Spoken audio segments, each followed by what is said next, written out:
hay'adaha xuquuqda aadamaha u doora ururada saxaafadda kuwa xurriyadda hadalka u hadla si weyn waxay isha ugu hayaan Soomaaliland oo xilligan u sii xilanaysa xabsi ku yaal bariga Afrika muddo dheer oo wax badan isku hoos jireen muddo badan oo isku dulnoolaanshaha bulshadu laasintay waayo fara badan oo rabitaanka dhowr milyan oo ruux laga been abuurtay waqti dheer oo Soomaaliya iyo isu sawir humaag beenaad aan jirin dadka lagu sabaayay haatan xaalka Soomaaliland wuxuu ka dhigayaa mujtamac xalay bancid u hoyday oo waagu bariyay cadaaladda iyo sharcigii waxyaabaha sumadooda la raadinaya ayay ka mid yihiin sagaalka sanadood ee shakhsiyaadka ururkii SNM wax maamulayeen waa sanadaha dadweynuhu kala gartay sax iyo khalad tir iyo caad dhankii la eegaba kan kaluu ka daran yahay waxaynu diiradda saaraynaa cadaaladda ciinka daaqday caburinta aan cidina ka nabadgelin xabsiyada la ciirciiraya dad aan waxba galabsan maxkamadaha iyo xeer ilaalinta dadkii ka dhigtay ammaano la isu dhiibdhiibto kana hay kana qabo koona soo xid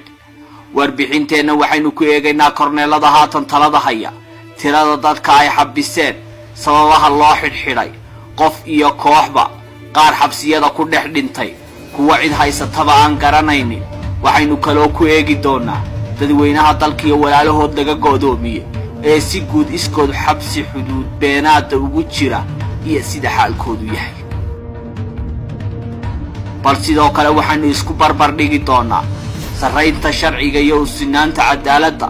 heerarka garsoorka ee Soomaaliya iyo dhinaca Soomaaliland waxaynu kaloo barbar dhigaynaa xaalka shacabka Soomaaliland ku sugan yahay iyo sida ay saalka u tahay in xilligii la doono iyo ciddii doontaaba ku xidhan karto lagu xidhi karo iyo bal Soomaaliya sida ay suurtagal u noqon karin cid kale iska daaya inay iska kaaxidhaan ama lagu xidho madaxweynaha dawladda federaalka Soomaaliya iyo ra'iisul wasaaraha dalka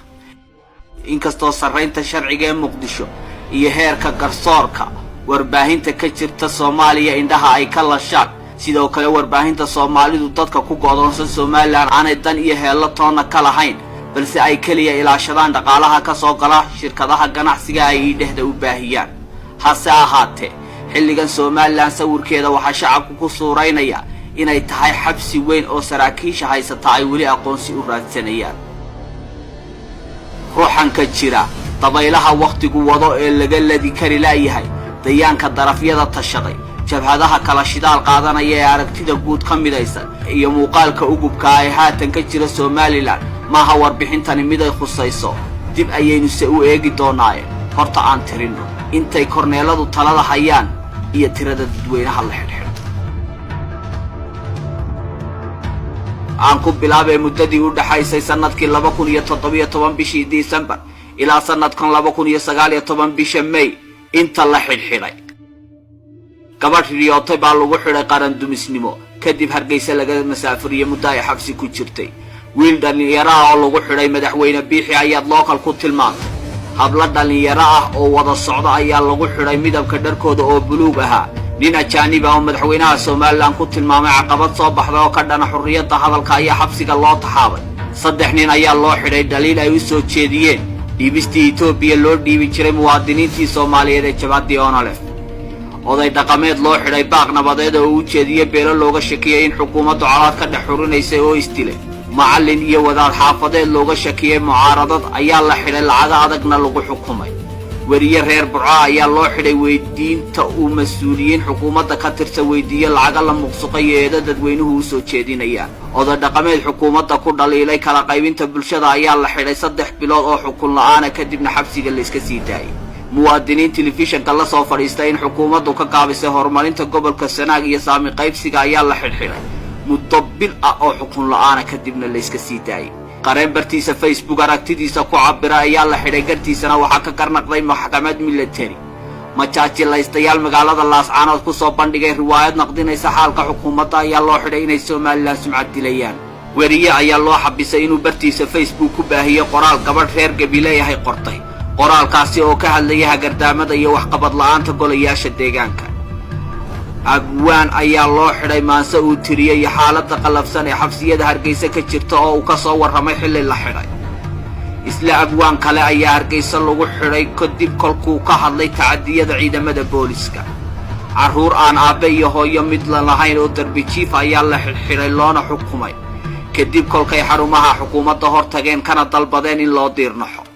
ganacsade loo xidhay inuu nin sarkaal ah oo dawladda ka tirsan weydiistay inuu hore u amaahiyey kadib xabsiga Hargeysa ku dhex geeriyooday sabab aan la garanay sarkaal mucaaradka ka tirsan ayaa xabsiga ugu jira ka aragti duwanaanshaha go'aano madaxweyne Biixi qaatay kaasoo uu ku godoominaya madaxweynuhu dadweynaha gobolka Sanaag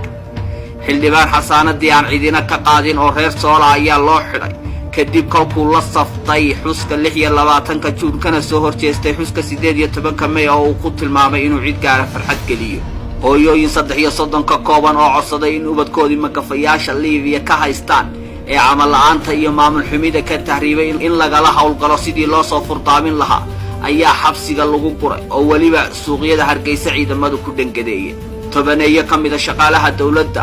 oo shaqadoodii iyo mushaharkoodii lagaga joojiyay share iyo like ay kula kaceen aragtiyaha mucaaradku ku baahiyo baraha bulshada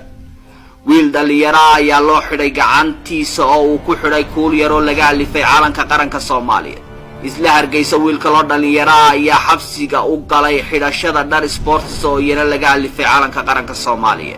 isla magaalada Hargeysa 17 May 12 dhalinyaro ayaa xilli saqdaxa guryahooda lagala baxay iyadoo looga shakiyay abaabulayaan xidhashada calanka Soomaaliya nin sarkaal ciidana oo sida ay wax u socdaan ka biyo diiday ayaa laga soo xidhay magaalada Ceerka kaasoo 9 bilood xukun la'aan waqtigiisii ku qaatay xabsiga hooyooyinka cabanaya dhul madaxweyne Biixi xoog kaga qaaday ayaa iyaga iyo hablahoodii ay dhaleenba xadhig bahdil iyo garaacis la isugu daray dhalinyaro reer Boorama ayaa xabsiga lagu guray kadib kolkii ay qabteen xusay ku xusayaan geeridii aabayaashooda oo SNM ku laysay magaalada Dila ee gobolka Awdal ciidamadaasi aabayaashood laayay ee SNM oo xilligaas uu watay madaxweynaha maanta Korneyl Muuse Biixi Cabdi wariyayaal reer Hargeysa ayaa la xirxiray qaarkoodna jildil jabniin keenay loo geystay qaybo kamid ah bulshada Hargeysa oo ubadkoodii daadadka roobku ka dhex qaateen magaalada Hargeysa ee 28 sanadood caasimadda ayaa xabsiga lagu guray kadib kolkii bulshadaasi dhexdooda ay ka soo doorteen maayar u adeega